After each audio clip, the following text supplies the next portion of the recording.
গতকাল শ্রাবণ মাসের শেষ দিন ছিল। তা তারকেশ্বরে আপনারা জানেন শ্রাবণী মেলা হয়, আবার জল্পেশ মন্দিরে জল্পেশ মেলা হয়। তা তারকেশ্বরে যাওয়ার জন্য যারা বাবা তারকনাথ করে যাত্রা করছে স্টেশন থেকে, বা জল্পেশ মন্দিরে যাওয়ার জন্য, জল্পেশ মেলায় যাওয়ার জন্য যে তীর্থযাত্রী যাচ্ছেন, তাদের উপর দিয়ে তাদের উপরে পুষ্পবৃষ্টি করা হলো, হেলিকপ্টার দিয়ে করা হয়েছে বেশ কিছুদিন আগেই, তারা যখন যাত্রা শুরু করেছে। গতকাল তো শেষ দিন ছিল। সেরকম পুষ্পবৃষ্টি আবার দেখা গেছে কোথায়, কানোয়াড়ি হরকি পৌরির ওখানে গঙ্গা দিয়ে জল নিয়ে শিবের মাথায় জল ঢালতে গেছিল বিহার ইউপি থেকে প্রচুর লোক, উত্তরাখণ্ড, হরিয়ানা, হয়তো সাউথ ইন্ডিয়া দিয়ে গেছে, ওয়েস্ট বেঙ্গল থেকেও গেছে। তা সেখানে উপর দিয়ে পুষ্পবৃষ্টি করা হয়েছে তাদেরকে। একটা নতুন, অনেকদিনেই ইচ্ছা ছিল বিজেপি সরকারের উপর দিয়ে পুষ্পবৃষ্টি করা, এর আগেও হয়েছে। এটা কি জন্যে? অথচ আজকে Spain, Croatia, Greece, Germany, Ireland, Belgium, Austria, সমস্ত ইউরোপ জুড়ে দাবানল রয়েছে বেশ কিছুদিন। সেই বিশ্বকাপ শুরু হওয়ার মাঝখান থেকেই ওখানে ফরেস্ট ফায়ার, মানে আপনারা জানেন প্রচন্ড জোরে বাতাস আসলে গাছের পাতার ঘর্ষণে আগুন লেগে যায়, সেইখানে হেলিকপ্টার দিয়ে জল দিয়ে নেবানো হচ্ছে। ওই দেশগুলো আমাদের থেকে অনেক উন্নত। ওরা বিশ্বগুরু বিশ্বগুরু বলে না, ওদের কাছে অ্যাটম বোমাও নেই, ওদের কাছে হাইড্রোজেন বোমাও নেই, ওদের কাছে বোমাও নেই, কেমিক্যাল ওয়ারও নেই, কেমিক্যাল ওয়ার ফায়ার অস্ত্র নেই। তাহলে তাদের কাছে নেই কিছু। সুইজারল্যান্ড, এসব দেশে যখন ফরেস্ট ফায়ার, তারা বড়লোক দেশ আমরা ভিজিট করতে গেলেই দেখি সেই সব দেশ বিশ্বগুরু বলে না, তাদের দেশে জল ফেলছে, উপর দিয়ে জল আগুন নেবানো হচ্ছে, আর আপনার উপর দিয়ে পুষ্পবৃষ্টি করে 100 কোটি 200 কোটি টাকা দিয়ে ভোট কিনছে। একটা সম্প্রদায়ের ভোট পাওয়ার জন্য, তাদেরকে মূর্খ করে রাখার জন্য 80 কোটি লোককে ন্যাশন দিয়ে তাদের মূর্খ করে রেখে, তাদেরকে অপহাজ করে রেখে আপনারা দিচ্ছেন। তাদেরকে মানুষ করবেন না, তাদেরকে শিক্ষা দেবেন না, তাদেরকে চাকরি পাওয়ার সমস্ত দেবেন না, চাকরি দেবেন না, বললেন 50 লক্ষ টাকা লোন নাও, 50 লক্ষ লোন দিয়ে ভোগে যাও, নীরব মোদী আর এর মতো, বিজয় মাল্যর মতো ভোগে যাও। স্টার্ট আপ তৈরি করছি বলেছিলেন, 1 কোটি টাকা চাকরি দেবেন, কোথায় গেল ওই প্রতিশ্রুতি? অনেক প্রতিশ্রুতি আপনার বছর বছর বছর, এই বছরও 15ই আগস্ট এতে বসে কি প্রতিশ্রুতি দিচ্ছেন? এআই করবেন, ফ্রি অনলাইন শিক্ষা দেবেন, কাকে দিয়ে দেবেন? ফ্রি অনলাইন শিক্ষার জন্য 4 জিবি লোন দিতে হবে, 4 জিবি ফ্রি দিতে হবে, কাকে দিয়ে দেবেন? দিনে আম্বানিকে দিয়ে দেবেন, কেন আম্বানির 8.7 লক্ষ কোটি টাকা তার এখন সম্পত্তি।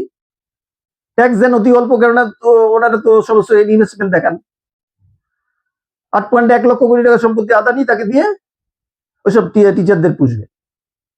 দিন ভালো তো, অনলাইন ফ্রি পরীক্ষা এখন হুঁশ হয়েছে সিজেপি আন্দোলনের পরে, এখন হুঁশ হয়েছে আপনার 5 থেকে 15 বছরের এদের শিক্ষা দিয়ে অলিম্পিকে পাঠাবেন, মানে স্বাস্থ্য চর্চা করিয়ে এই দিয়ে এতদিনে হুঁশ হয়েছে 2020 জাতীয় শিক্ষানীতি পাস হয়ে যাওয়ার পর। আপনার কি দেখাচ্ছেন? 2047-এর উপরে বিশ্বগুরু 2047 বাঁচবেন? 75 বছর নরেন্দ্র মোদী মহাশয় আপনার বয়স, আপনি 2047 বাঁচবেন? 2047, আজকে 63 বছর বয়স আমাদের মাননীয় স্বরাষ্ট্রমন্ত্রী অমিত শাহ, তার 2047 বাঁচবেন? 2047 দেখাচ্ছেন। আপনারা থাকবেন কিনা ঠিক নেই। আমাদের গণতন্ত্রে কে কখন থাকবে, কখন চলে যাবে কেউ ঠিক নেই। 15 বছর সরকার ছিল তো, সে তো চলে গেল, এত ডোল দিত, এত কিছু দিয়েও তো চলে গেল। কেন জানে মানুষ বুঝে গেছে এই ডোলগুলো কিভাবে আছে। ডোলগুলো 22 লক্ষ কোটি টাকা ডিএসসি আদায় করেন, তার মধ্যে 9 লক্ষ কোটি টাকা আপনার ডোল ছড়িয়ে বেড়ান সারা ভারতবর্ষে। দিতেই হবে আপনাদের, কেন আপনার সাধারণ মানুষের একটা 5 টাকা বিস্কুট দিয়ে ডিএসসি নেন, 5% ডিএসসি, 3000 টাকা দিয়ে তার থেকে 6000 টাকা শুষে নিচ্ছেন। গ্যাসের দাম, এর দাম, পেট্রোলের দাম, ডিজেলের দাম, প্লেনে চড়ার দাম, প্লেনের গ্যাসোলিন কোথা থেকে আসে? পেট্রোলিয়াম থেকে আসে। সে ওপেক কান্ট্রির সাথে সম্পর্ক ভালো রাখলে আজকে আর এত ভুগতে হতো না। সে আমেরিকা থেকে এখন পেট্রোল আনতে হচ্ছে, ভেনিজুয়েলা থেকে পেট্রোল আনতে হচ্ছে অত দূর থেকে, রাশিয়া থেকে কম দামে পেট্রোল নেওয়ার জন্য ট্রাম্পের গৌতম খেয়েছেন, বেশি দাম দিয়ে পেট্রোল কিনতে হচ্ছে, কিনে আমাদের উপর করের বোঝা চাপাচ্ছেন, এটাকে মানুষ বুঝছে না, দিয়ে আবার ডোল ছড়াচ্ছে, নিম্ন মধ্যবিত্ত লোকের ডোল ছড়াচ্ছে, যারা মধ্যবিত্ত চাকরিজীবী তাদের কাছে দিয়ে দিচ্ছেন, 12 লাখের উপর ইনকাম আলা তাদের কাছে শুষছেন। 12 লাখ অব্দি ফ্রি করেছেন, কারণ 12 লাখ অব্দি জানেন তো ইডব্লিউএস এ পড়ে, ইকোনমিক্যালি উইকার সেকশনে সুযোগ দিচ্ছেন, তাদের বদান্যতা দেখাচ্ছেন, তারা যাতে ভোট দিতে যায়, তা ভোট কিনছেন। এটা এইগুলো উন্নত দেশ, আপনার থেকে অনেক উন্নত দেশ স্পেন, ভারতের থেকে অনেক উন্নত দেশ বেলজিয়াম, অনেক উন্নত দেশ সুইজারল্যান্ড, অনেক উন্নত দেশ অস্ট্রিয়া, অনেক উন্নত দেশ ক্রোয়েশিয়া। আমাদের হিন্দি ফিল্মের শুটিং ওদের রাস্তায় হতে যায়। অনেক উন্নত দেশ ইংল্যান্ডের, এরা কোনোদিন তো এরকম করছে না। সাধারণ মানুষকে বাঁচার মতো সুযোগ সুবিধা সবকিছু সমানভাবে দিচ্ছে। এরকম মূর্খ করে রাখেনি তারা বিশ্বগুরু বলে এরকম। আপনি বিশ্বগুরু বোঝা দেখাচ্ছেন, কারণ আপনি ইলেকশন জেতাটা আপনার দরকার। উপর থেকে পুষ্পবৃষ্টি করে আপনি 100 কোটি টাকা দিয়ে খরচা করছেন, অথচ আজকে পটাশপুর, বাংলার পটাশপুর পূর্ব মেদিনীপুরে জলে ভেসছে, ঘাটালে জল ঢুকে গেছে, মেদিনীপুরে অনেক জেলা জলমগ্ন। এদিকে এদিকে এদিকে সবকটা নদী ফুসছে, ডিভিসির জল ছাড়লেই বন্যা হবে। তা সেখানে বাঁধগুলো নির্মাণ করবেন না, নদীর ধারে বাঁধের জন্য টাকা দেবেন না, 100 কোটি টাকা দিয়ে আপনি পুষ্পবৃষ্টি করে যাচ্ছেন। এটাকে মাহেশের এতে পশ্চিমবঙ্গ সরকারের ডাবল ইঞ্জিন সরকার মাহেশের রথ টানার, যারা রথ টান ছিল তাদের উপর পুষ্পবৃষ্টি করিয়েছেন। আজকে মনসা পুজোর অর্ধেক ছুটি দিয়েছেন। সবকিছু কি আগের 15 বছর সরকারের মধ্যে ভোট কেনা? তা আপনার পার্থক্য কি? আপনার পার্টি হতে ডিফারেন্স কোথায়? আপনার সাধারণ মানুষকে তুলবেন না কেন? কংগ্রেস যে ভুল করে গেছে, সাধারণ মানুষকে পড়াশোনা দেওয়ার চেষ্টা করেছে, তারা উল্টে কংগ্রেসকে সত্তা থেকে সরিয়ে দিয়েছে। সেরকম আপনারা চান এই সত্তায় বসিয়ে রাখার জন্য আপনার সবাইকে মূর্খ করে রাখবেন? সারা জীবন কেউ মূর্খ থাকে না, কিন্তু লোক কিন্তু জাগছে, মনে রাখবেন। আর আপনারাও চিরকাল থাকবেন না, আপনার ভালো করে যাবেন। আপনাদের ইতিহাসে কি বলে লেখা থাকবে আপনাদের নাম? আপনারা কি করেছিলেন? এখানে ডোল ছড়িয়েছিলেন আর অনলাইন পেমেন্ট শুরু করেছিলেন। অনলাইন পেমেন্ট এমনিই হতো, চীনে তো অনেক আগে এসে গেছিল। এছাড়া আপনাদের অবদান কিসে?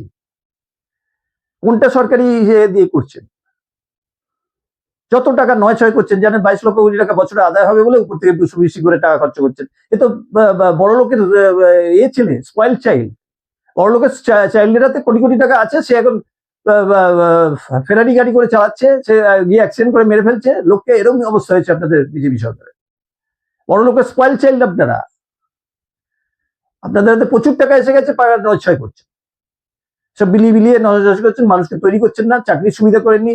1 কোটি বছর দিয়ে চাকরি দেবেন বলে কিছু দিচ্ছেন না, সরকারি চাকরি নেই বলে লোন নাও, লোন নিয়ে স্টার্ট আপ করো আর ডোবো, তবে 2 দিন বাদে আত্মহত্যা করো। এই আপনারা পলিসি নিয়েছেন। বড় বড় আইআইটি ছেলেরা আত্মহত্যা করছে এই জন্য, কারণ চাকরির সুযোগ নেই। আপনারা শিক্ষার কোনো মূল্যই দেন না, আপনারা ভগবানকেও মানেন না। ভগবানকে মানলে আজকে আপনারা ওই রকম হরকি পৌরিতে 5.5 লক্ষ টন জাঙ্গিয়া আর ফেলে রেখে দিয়ে, জামা কাপড় ফেলে রেখে দিয়ে এসছে, পেচ্ছাপের জল বোতলে ফেলে রেখে দিয়েছে, সে তাদেরকে দিয়ে আমি বিশ্বগুরু বানাবেন? উত্তর ভারতের সমস্ত আপনার ডিলিমিটাইজেশন করতে পারছেন, যে লোকসংখ্যা বেড়ে যাবে, সেখানে বেশি করে যাতে লোক এতে যায়, লোকসংখ্যা বেড়ে যাবে, আপনারা লোকসভায় বা যদি বেশি পার্লামেন্টে যেতে চান, এই করতে চাইছেন। এই মূর্খ রেখে দিয়ে, বিহার আর ইউপির লোকদের মূর্খ রেখে দিয়ে, তাদের শিক্ষার্থীকে অভাব করে দিয়ে তাদেরকে যাতে লোকসভায় সিট বাড়াবেন। যেন সাউথ ইন্ডিয়ান লোকেরা একটু শিক্ষিত, তারা সরকারকে প্রশ্ন করে, তারা কেন্দ্রীয় সরকারের কোনো কিছু মানে না, তাদেরকে দিয়ে হবে না। সেখানে লোকসংখ্যা কম, এখানে লোকসংখ্যা বেশি, ডিলিমিটেশন বিল পাস করিয়ে আপনারা বেশি ভোট পেয়ে সারা জীবন থাকবেন 2047। 2047 আপনারা বেঁচে থাকবেন কিনা দেখুন। দুজন প্রধান, মোদীজি এবং অমিতজি, তো 2047 বাঁচবেন কি করে আপনি ভাবছেন? ভারতবর্ষের মিনিমাম গড় আয়ু হচ্ছে 70 বছর বেশি হলে। চীনের মতো 80 বছর গড় আয়ু না, জাপানের মতো 90 বছর গড় আয়ু না। তা 47 অব্দি বাঁচবেন কি করে? তার মানুষকে ভাওতা দিয়ে রেখে দেবেন? সেটা যে বলবে সেটা উল্টোপাল্টা বলবে। তাকে তাকে বলে দেবেন এই এক একটা বিশেষণে পয়েন্ট ওয়ার্ডে তাকে বিশেষিত করে দেবেন।